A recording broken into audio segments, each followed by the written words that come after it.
గత ఎన్నికల ప్రచారంలో చంద్రబాబు కూటమి నేతలు ఏపీ అప్పులపై చేసిన ప్రచారం పచ్చి అబద్ధమని తేలిపోయిందని మాజీ డిప్యూటీ సీఎం ధర్మాన కృష్ణదాస్ అన్నారు. ముఖ్యమంత్రి పదవి కోసం చంద్రబాబు ప్రజలకు లేనిపోని హామీలు ఇచ్చి మోసం చేశారని విమర్శించారు. రాబోయే రోజుల్లో చంద్రబాబుకు ప్రజలే బుద్ధి చెబుతారని స్పష్టం చేశారు. వచ్చే ఎన్నికల్లో వైఎస్ఆర్సీపీ గెలుస్తుందని, మళ్లీ జగన్ సీఎం అవుతారంటున్న కృష్ణదాసుతో మా ప్రతినిధి సునీల్ ఫేస్ టు ఫేస్. గత వైసీపీ ప్రభుత్వం 14 లక్షల కోట్ల రూపాయలు అప్పు చేసిందంటూ ఎన్నికల ముందు జనసేన, టీడీపీ కూటమి నేతలందరూ కూడా దుష్ప్రచారం చేశారు. అయితే సాక్షాత్తు ఆర్థిక మంత్రి పయ్యావుల కేశవ్ కేవలం 6,46,000 కోట్ల రూపాయలే గత వైసీపీ ప్రభుత్వంలో అప్పు చేశారని కూడా అసెంబ్లీలో మాట్లాడిన పరిస్థితి నెలకొంది. ఇదే అంశానికి సంబంధించి మాజీ డిప్యూటీ సీఎం ధర్మాన కృష్ణదాస్ మనతో మాట్లాడుతున్నారు. చంద్రబాబు నాయుడు గారు ఎప్పుడు మాట్లాడినా రాజకీయ లబ్ధి కోసం, తాత్కాలిక ప్రయోజనం కోసం అతను అబద్ధాలు ఆడడం సహజమైన నైజం అతని తాలూకుది. గతంలో అప్పులు ఆంధ్రప్రదేశ్ అంతా అప్పులమయమైపోయింది, ఇది శ్రీలంక అయిపోతుంది, ఇక్కడ అంతా అప్పులతో రాష్ట్రం అంతా వెనకబడిపోయిందని చెప్పినటువంటి చంద్రబాబు నాయుడు గారి మాటల్ని భిన్నంగా మొన్న శాసనసభ సమావేశాల్లో మరి ఆర్థిక మంత్రి సాక్షాత్తు పయ్యావుల కేశవులు గారు మాట్లాడారు.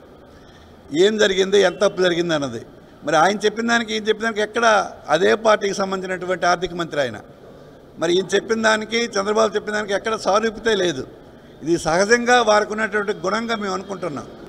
మీరు విమర్శించండి, సద్విమర్శ అయి ఉండాలి. ఎప్పుడైనా విమర్శించేటప్పుడు అందులో వాస్తవం ఎంతైనా ఉంటేనే ప్రజలు దాన్ని హర్షిస్తారు. ఇవాళ చెప్పిన మాటలన్నీ తప్పన్నది దశల వారీగా వాళ్ళే చెప్తున్నారు. మళ్ళీ వాళ్ళ ఆర్థిక మంత్రి మాట్లాడిన మాటల్లో చంద్రబాబు నాయుడు గారు కూటమి ప్రభుత్వం చెప్పినటువంటివి గతంలో చెప్పినవన్నీ అబద్ధం అన్నది ఇప్పుడు తేలిపోయింది.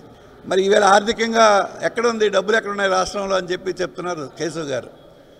మరి అచ్చెన్నాయుడు గారు ఇంకా టైం ఉందిలే చేద్దామని చెప్పి అచ్చెన్నాయుడు గారు అన్ని అబద్ధాలు వరుస మాట్లాడేస్తున్నారు. ఆయన ఇల్లుకి గతంలో వైఎస్ఆర్ పార్టీ ఏం చేయలేదని, ఎక్కడ ఇల్లు కట్టలేదని, మరి అతను ఎక్కడ చూస్తున్నాడో ఏం చూస్తే తెలియదు. ఆ టెక్కల్ నియోజకవర్గంలో చాలా ఇల్లు ప్రారంభోత్సవాలు చేశాం.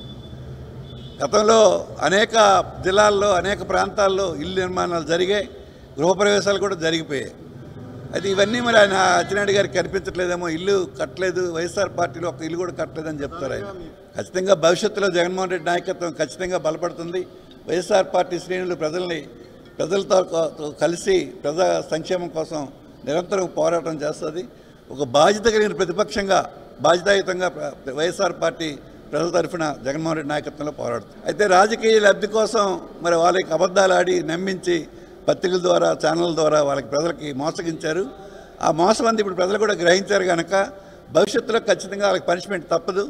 ఖచ్చితంగా వైఎస్ఆర్ పార్టీకే పట్టం కడతారు. భవిష్యత్తులో ఖచ్చితంగా వైఎస్ఆర్ కాంగ్రెస్ పార్టీ నాయకులు కూడా మంచి రోజులు వస్తాయని కూడా మాజీ మంత్రి ధర్మాన కృష్ణదాస్ అంటున్నారు. కెమెరామెన్ రాజుతో సునీల్, సాక్షి టీవీ, శ్రీకాకుళం.